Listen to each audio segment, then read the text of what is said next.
Assalamualaikum warahmatullahi wabarakatuh. Saya Putri Amalia Sofwani dengan NPM 20110303068 dari Prodi Pendidikan IPA kelas 1. Pada video ini saya akan memaparkan hasil LKPD yang telah saya susun. Di sini saya mendapatkan materi getaran, gelombang, dan bunyi, di mana saya membagi materi tersebut menjadi 3 buah LKPD.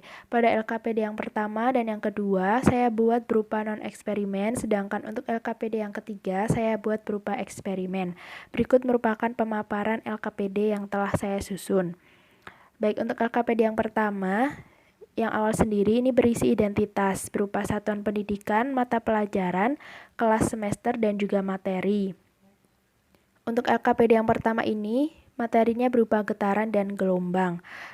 Kemudian selanjutnya ada indikator. Di sini saya menggunakan 6 buah indikator berdasarkan kompetensi dasar 3.11. Yang pertama menjelaskan pengertian dan konsep getaran, yang kedua mengidentifikasi contoh getaran dalam kehidupan sehari-hari, yang ketiga memahami rumus dan persamaan getaran, yang keempat menjelaskan pengertian dan konsep gelombang, yang kelima mengidentifikasi jenis-jenis gelombang, yang keenam memahami rumus dan persamaan gelombang.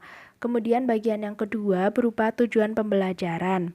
Diharapkan siswa mampu yang pertama menjelaskan pengertian dan konsep getaran dengan tepat, yang kedua mengidentifikasi contoh getaran dalam kehidupan sehari-hari dengan tepat, yang ketiga memahami rumus dan persamaan getaran dengan cermat, dan seterusnya.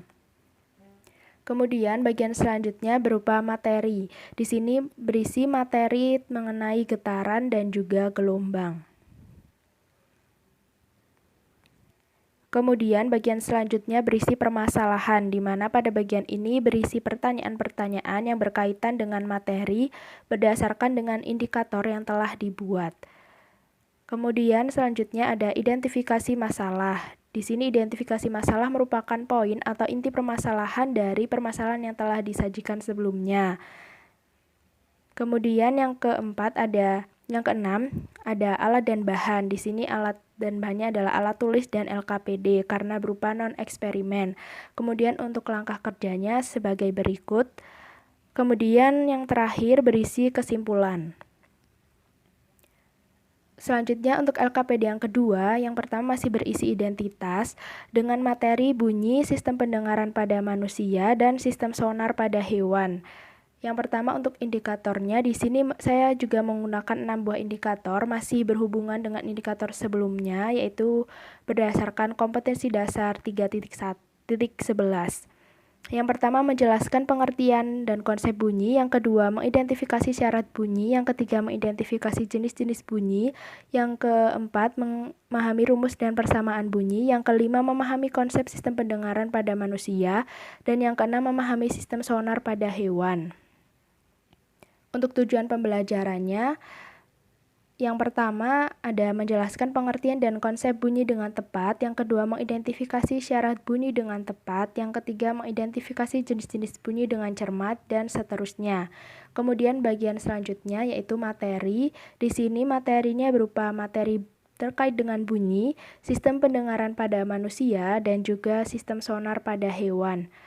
Kemudian untuk bagian selanjutnya yaitu permasalahan, yaitu berisi terkait pertanyaan-pertanyaan terkait dengan materi yang telah disajikan sebelumnya. Kemudian ada identifikasi masalah. Di sini juga berisi poin-poin atau inti dari permasalahan yang telah disajikan. Kemudian untuk alat dan bahan dan juga langkah kerja masih sama seperti LKPD yang pertama. Kemudian untuk bagian yang terakhir yaitu kesimpulan. Selanjutnya LKPD yang ketiga masih sama. Untuk bagian yang pertama itu berisi identitas, kemudian untuk materinya di sini yaitu berupa materi pemanfaatan gelombang bunyi dalam kehidupan sehari-hari dan juga percobaan getaran. Untuk indikator di sini ada 3 buah indikator. Yang pertama, indikator 3.11.13 mengidentifikasi manfaat gelombang bunyi dalam kehidupan sehari-hari. Kemudian indikator 4.11.1 melakukan percobaan getaran menggunakan bahan yang ada di sekitar. Kemudian Indikator yang ketiga, 4.11.2, menyusun laporan percobaan getaran.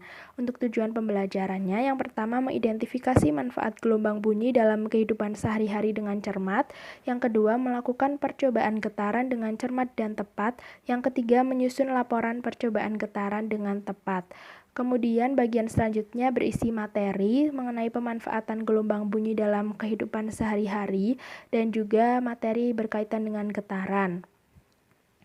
Untuk bagian selanjutnya, alat dan bahan. Karena pada LKPD ini berupa eksperimen, jadi terdapat alat dan bahan. Yang pertama, bandul. Yang kedua, tali. Yang ketiga, penggaris. Yang keempat, 2 buah botol air mineral yang berisi air. Kemudian yang kelima adalah stopwatch. Kemudian untuk langkah kerjanya, yang pertama menyiapkan alat dan bahan, yang kedua menyusun 2 buah botol air mineral yang berisi air bersebelahan dengan diberi jarak tertentu, kemudian yang ketiga meletakkan penggaris di atas kedua botol, yang keempat mengikatkan beban pada tali, yang kelima mengukur panjang tali sebesar 15 cm yang telah diberi beban sebelum mengikatkan ujung tali satunya pada titik tengah penggaris. Yang keenam, mengayunkan beban, kemudian menghitung besar periode yang dihasilkan selama 10 detik.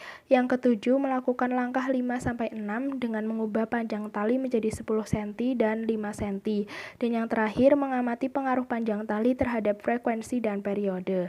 Kemudian untuk bagian yang keenam, yaitu data pengamatan. Di sini nantinya akan diisi hasil dari pengamatan atau percobaan yang telah dilakukan.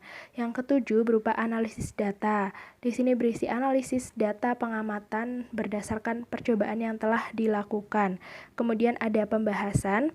Kemudian ada pertanyaan, di mana di sini pertanyaannya berkaitan dengan percobaan yang telah dilakukan dan juga berkaitan dengan pemanfaatan gelombang bunyi dalam kehidupan sehari-hari. Kemudian yang terakhir yaitu perintah untuk membuat laporan praktikum berdasarkan percobaan yang telah dilakukan.